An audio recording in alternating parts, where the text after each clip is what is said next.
show. Now who'd watch anything like that? Do you ever get the feeling that the characters on TV are watching you? Welcome to WatchMojo.com, and today we're counting down our picks for the top 10 fourth wall breaks in television. It's what I always tell my daughter. She tells me to stop telling her, but I tell her I can't. For this list, we're focusing on moments in your favorite TV series that address the audience or the fact that the characters are aware they're on a show. We're excluding moments that have characters that appear in the quote-unquote real world. And we're awarding extra points based on a combination of creativity, notability, and how frequently those fourth wall breaks appear in the show. There you are. Hardly seen you this episode. Number 10. Nice products, right? Angel. Let me tell you a little story. It starts with a kid.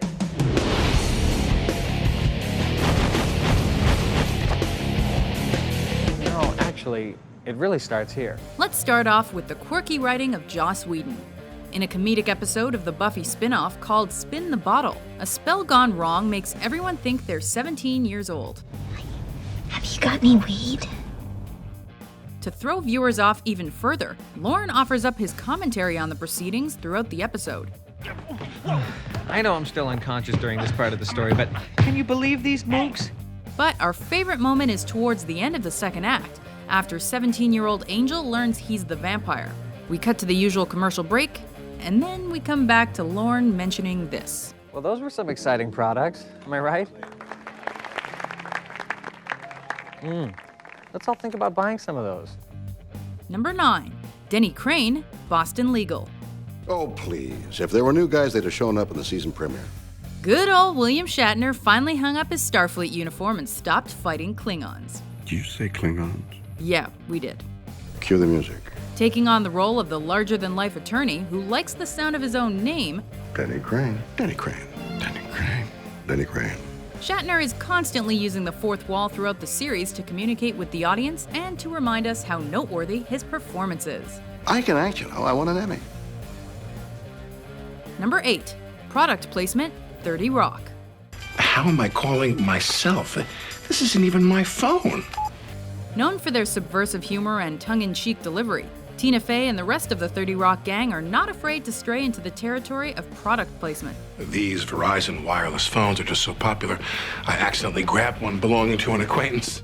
This short scene from the Season 2 episode Somebody to Love starts off innocently enough, but then ends up doing what we'd call a shameless product plug.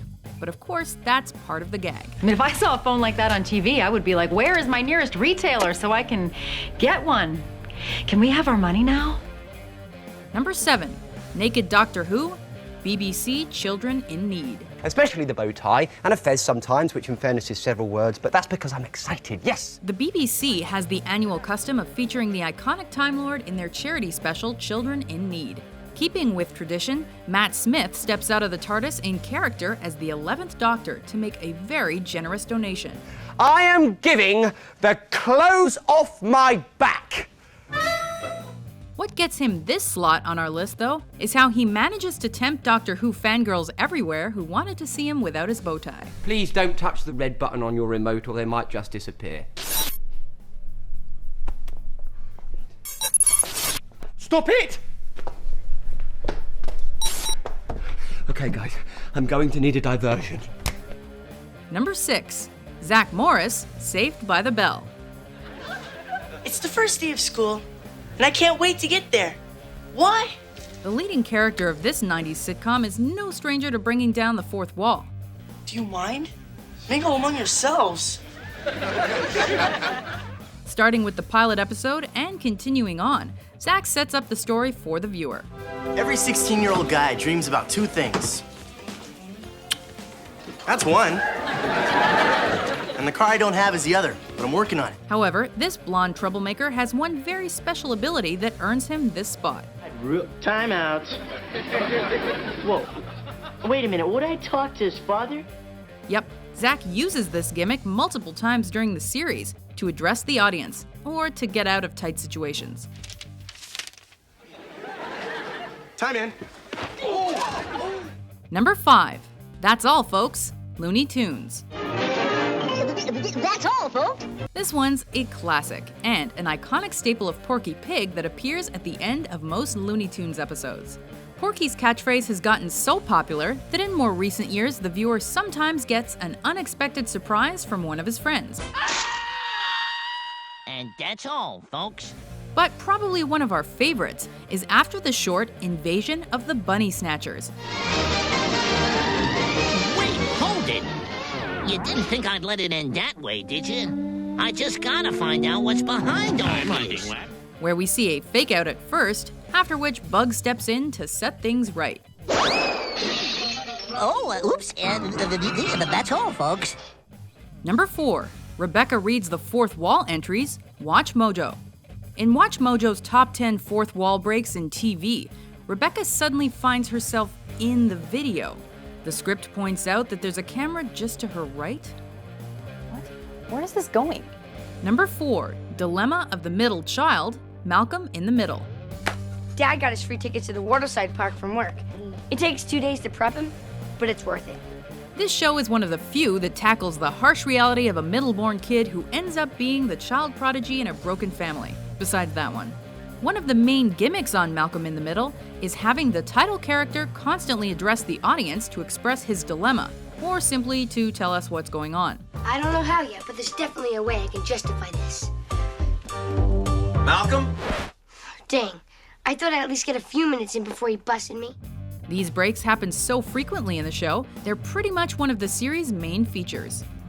I know this is wrong, but somehow my body's just not doing anything to stop it. Number 3. The Dark Thoughts of a Politician, House of Cards. Give and take. Welcome to Washington. While every other entry on our list is a lighthearted comedy moment, House of Cards' fourth wall breaks are more sinister.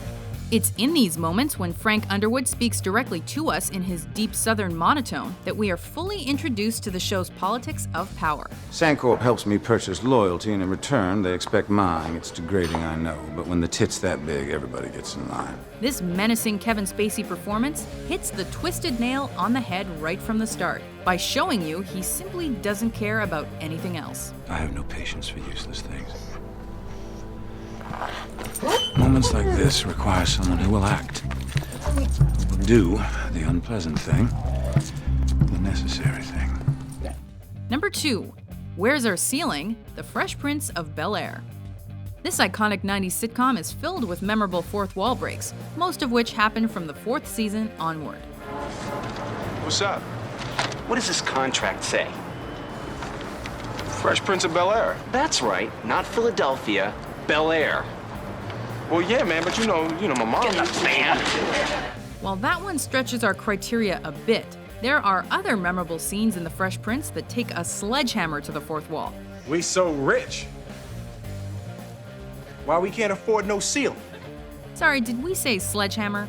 Better make that a missile.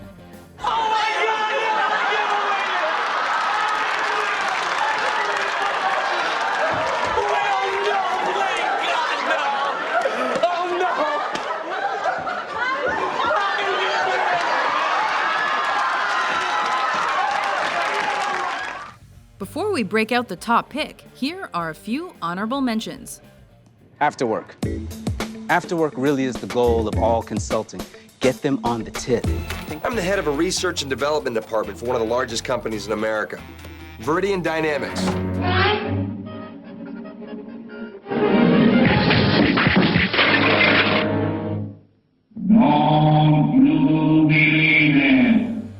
Number 1. Deadpool, Ultimate Spider-Man. Call me Deadpool. It rhymes with no school. Too cool, ain't no fool, and I'm the best that there is at what I do. Pretty sure most comic book fans saw him coming, but we couldn't resist giving him the top spot. It seems this comic book anti-hero's main power is breaking the fourth wall, and he kicks it off here by attacking the show's title credits. It's Ultimate Deadpool! Yeah! You got pulled! Achha! And the merc with the mouth ultimately destroys the reality of TV in this case, leaving the fourth wall pretty much non-existent in the process. We go into that compound, find Agent MacGuffin, snag the list, then unalive Taskmaster and his acolytes, capiche? Wait, unalive them? Yeah. Here's the thing. I can't really say the K word out loud. It's a weird mental tick. But we're gonna destroy them, make them disappear, sleep them with the fishes. We'll K-word them. Do you agree with our list? Did you ever get caught off guard by a character talking to you on TV? What are you looking at? For more Breakin' Top 10s published every day, be sure to subscribe to WatchMojo.com. Hey!